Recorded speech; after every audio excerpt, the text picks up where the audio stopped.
This is One-on-One.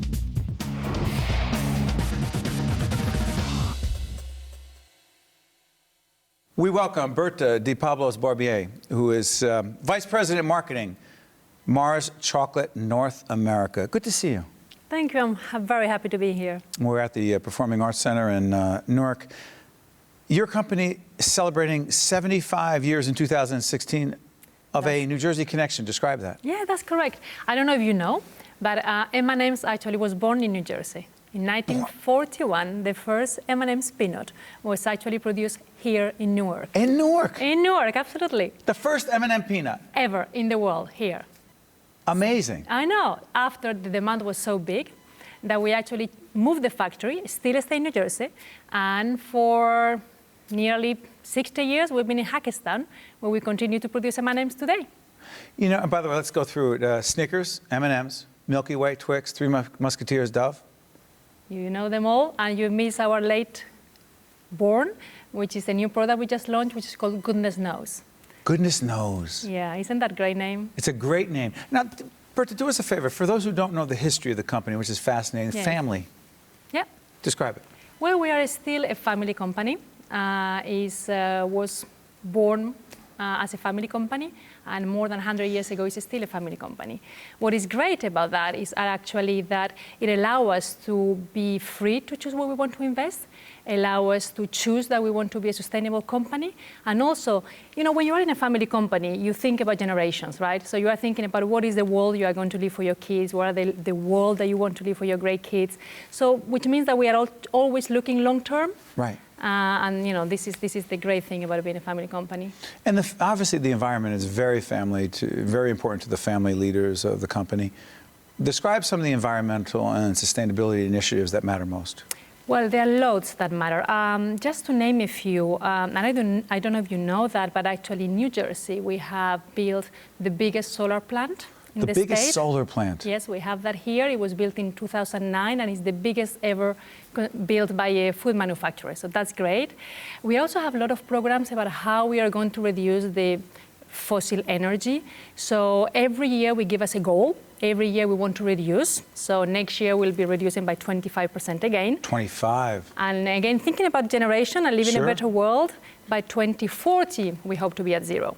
So we have great commitments in that area. You know, one of the things that's always struck me about your company, other than the fact that I did know that there was a New Jersey connection, is the brand loyalty, really the customer loyalty. Yes. I mean, it isn't just that, I mean, Snickers happens to be my favorite, I debate that and M&M's back and forth, but it's not like people jump to other products. I mean, there's a lot of loyalty. Why do you think that is? Well, I think there are different reasons. I think the first reason is that the product just tastes great. So they are great quality. Well, it's not easy. I think we have a lot of pride on our products. We are very careful about the quality. We are very careful about the recipes. We are very conscious that we need to adapt to the nutritional profiles. So I think this is one of the reasons we are good to adapt, and we are just great tasting products. There's another part to this. It's employee loyalty. And because the company has been recognized as one of the best places to work. Yes, it has. Several years. Why is that? Well, there are different reasons. I mean, we are globally on the top 20 best places to work, and the same on the US, one of the top 100. Well, I always say, and I just back in Mars after having left for some years, and one of the reasons why I'm back is that I always say it's great to work with nice, clever, and funny people. Nice, clever, and funny. Yeah. It's a great combination. I know, and you don't normally find the three at the same time, but when you do, it's great. But in all seriousness, it's a company that is very serious about making sure that people have great line management experience. We are also very careful about ensuring that we have the great development and great career path. There is a great climate of collaboration. And just to give you a detail, you know, I can finish my year doing all my objectives right, but I'm going to be judged as well in how I obtain these objectives, the how. Did I upset people in the way? Was I too arrogant when I was actually delivering the result? Was I too pushy? So the how is as important as the what. And that makes a great company, a great place to go every day. You forced me to ask this question by saying that. We've been doing a series called Lessons in Leadership for about a year now, Yes. where I ask people in leadership positions this question, and it appears as part of an online series we're doing as well, but I'm going to ask you on the air because I want to share it with our audience on PBS as well as on FiOS, people who carry us. What would you say the greatest lesson that you've learned about leadership is in your work? Because you just talked about something really important. The greatest lesson in leadership you've learned so far is? Listening. I think if you listen, you understand where the problems are. If you listen, the solutions are always there. It's just some people don't find them, but the solution is normally on the people that work with you. So listening to the people you work with. It's interesting. You're born and raised where? Sorry? You're born and raised where? Oh God, good question. I was born in Madrid. I was raised in South America and in Europe. My last country was actually France, so I just left Paris to come to New Jersey. And this company has a lot of diversity in the company. Yes. And all these people come together and work cohesively. That's an interesting and beautiful thing by itself, isn't it?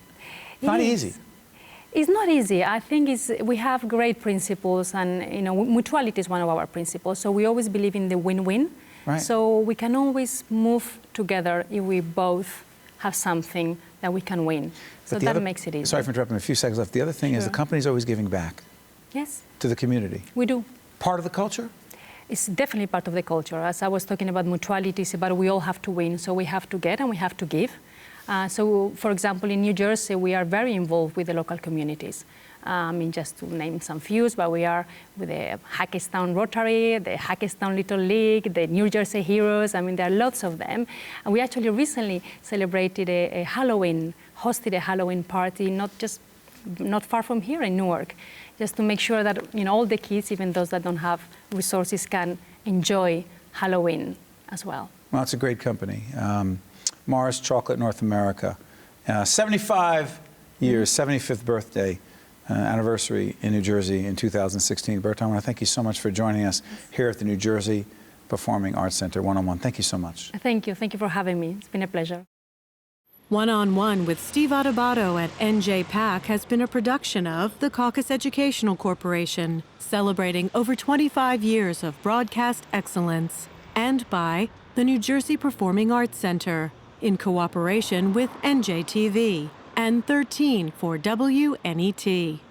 Funding for this edition of One-on-One with Steve Adubato at NJPAC has been provided by Barnabas Health, TD Bank, Cone Resnick, Josh S. Weston, NJ Best, Gibbons PC, and by the New Jersey Education Association. Promotional support provided by NJ.com, Small News, Big News, True Jersey, and by NJ Biz, All Business, All New Jersey. Transportation provided by Airbrook Limousine, serving the metropolitan New York, New Jersey area.